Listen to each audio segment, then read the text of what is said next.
Comme à chaque épisode Grande Entrevue au Dérangeant, on aime agrémenter le tout avec du contenu, en fait, de capsules d'experts présentées par le Fonds de solidarité FTQ. Et à chaque épisode, on vous présente un enjeu économique ou une situation qu'on veut mettre en lumière. Aujourd'hui, c'est vraiment de garder nos sièges sociaux au Québec et le sujet du reprenariat qu'on ne parlera jamais assez.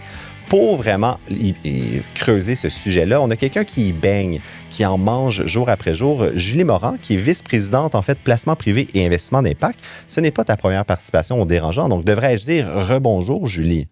Rebonjour, Étienne. Merci beaucoup de venir parce qu'en fait, on parle souvent d'innovation, de start-up, d'ouvrir, de démarrer une entreprise, mais est-ce qu'on sous-estime le reprenariat comme moteur économique au Québec? Je pense que oui.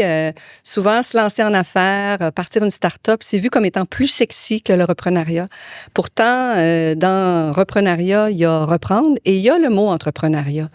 Et l'entrepreneuriat, c'est sexy aussi. Puis c'est prouvé statistiquement que les transferts d'entreprise ont plus de chances de réussite à moyen et long terme que les démarrages d'entreprise. Donc, pour moi, le reprenariat, c'est vraiment un axe de croissance économique pour le Québec qui est sous-estimé.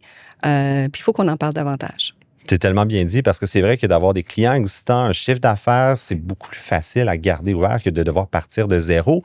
Puis avec la situation actuelle mondiale qu'on voit, on est de plus en plus à risque, malheureusement, de perdre nos sièges sociaux. On le disait dans les médias, c'est 16 000 entreprises qui peuvent fermer dans la prochaine année au Québec par manque de repreneurs.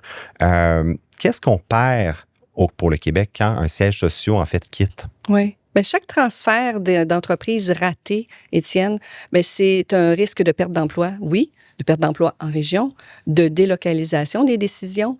C'est aussi tout un écosystème de fournisseurs, donc des emplois indirects qui gravitent autour de ça.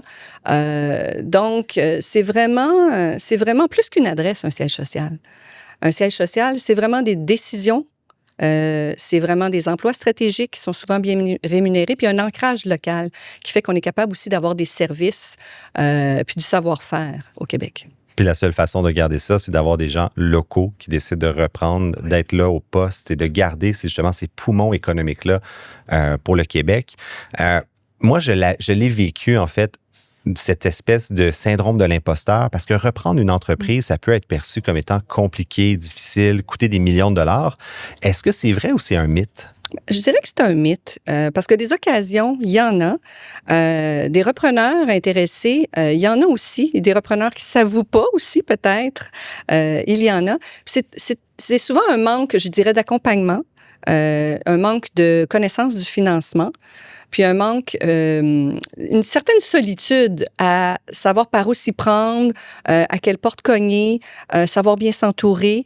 Et c'est là que je pense que le fonds fait une différence. En venant chez nous, en cognant à notre porte, on peut vous diriger vers les bonnes personnes. On a aussi une connaissance au niveau des montages financiers complexes, toute une expertise qu'on a développée au fil des années. Mais ça, c'est particulièrement intéressant parce que le réflexe premier, des fois, d'une personne qui a ce souhait-là, d'un entrepreneur, c'est d'aller croiser les prêteurs traditionnels, donc cogner aux portes des banques, mais on le sous-estime puis on le connaît très peu. Le Fonds de solidarité a vraiment un rôle particulier qui est différent d'un prêteur traditionnel. Peux-tu nous expliquer dans tes mots comment est-ce que le fonds vient vraiment avoir cette expertise-là? Oui, tu as raison. Puis c'est vrai que le réflexe va être d'aller cogner à la porte du banquier. Mais quand on fait un transfert d'entreprise, on va financer un achalandage qui est souvent un actif intangible qui est plus difficilement finançable. Donc, dans un montage de transfert d'entreprise, il y a souvent une partie de capital patient. Capital patient ou capital sans garantie. Et c'est là que le fonds fait la différence parce que c'est ce qu'on offre. Donc, le bout qui va manquer pour compléter le financement, c'est souvent au fond que l'entrepreneur ou le repreneur va le trouver. Je pense que tu l'as dit, ça l'a passé un peu trop sous le radar, sans garantie. Oui. C'est vraiment aller au bat avec l'entrepreneur. Oui. Pour quelqu'un vraiment qui achète une entreprise, qui met tout ce qu'il a, ses épargnes d'une vie, en fait, le fonds est là avec lui parce que si ça ne marche pas, le fonds perd ses billes également. Oui. Je pense que là, il n'y a pas plus grande preuve que d'un partenaire patient et vraiment qui est là pour l'économie locale avec ça.